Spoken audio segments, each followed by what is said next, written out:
जाना काका यार, काका बड़ी कड़की यार, कैसे होए यार। यार कुछ समझ ना आया। और हमारे साला देखा था महंगाई कहाँ से कहाँ चली जा, बेरोजगार हट गए अपने से। हाँ यार काका, हो कैसे बीते पेटवा कोनो जुगाड़ बताई था साग 20-25 काम हो जाए। एक जुआड़ बा बतावा चला सारे का कैली छियाती अरे रोड खड़ा हुआ है। हाँ बाइक वाले बताया आइए। इनसे खून का रास्ता हुआ। काका की आवत यह देखा, आवत यह है। रुकाओ सारे की आवत सारे, आवत आवत सारे, आवत देगा।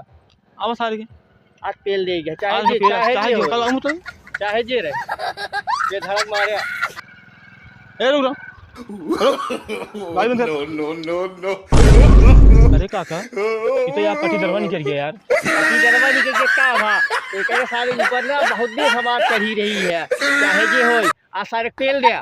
अरे काका हो तोहरो पटीदार से बहुत जलन रही ही, आज सारे कहीं कूट ले नहीं से जय कर आज। सुना हम तो कहा कहीं सारे ना हाँ। गाड़िया छोड़ ला एक सारे खेतों में चला बांध रस्सी लगाई थी। नहीं काका हाँ एक सारे गाड़ियाँ छोड़ के मार सारे खेल बस।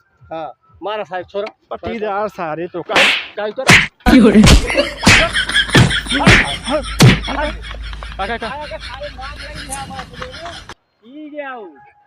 सारे पटीदार काका हो आज पटीदार तहार आज अल्लाह काका तहार आज कुछ छाती नरम भई होए ना। नरम का एकदम जाल मुलायम होई क्या पटीदार से पहले खेले ना चाहे जे हो खाई हाँ, बहुत ठीक। बढ़िया धंधा है। गाड़ी लगा घुमा घुमा।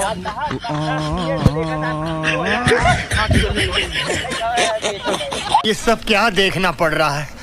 अच्छा है मैं अंधा हूँ।